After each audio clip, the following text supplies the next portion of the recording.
எல்லாத்துலேயும் டிசம்பர்லேருந்து தெம்பாக இருப்பீங்க. அதனால் பிள்ளைகளுக்கு நீங்கள் தான் அபிராமியில் எதை படிக்கணும், அதான் இவ்வளோ இந்தியா தமிழ்நாடு ஃபுல்லாக எல்லாருக்கும் தெரியுது. எங்கள் கோயிலில் எங்கே பார்த்தாலும் சொல்லிடுறாங்க, நான் அபிராமி 40வது பாட்டு படிக்கிறேன்.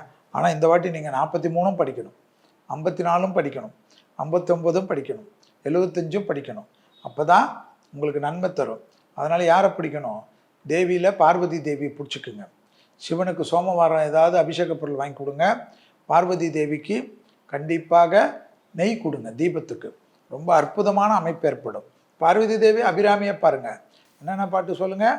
40, 43, 54, 59, 75, 90, 91, 100 பையன் என்று சொல்லக்கூடிய அற்புதமான பாட்டு.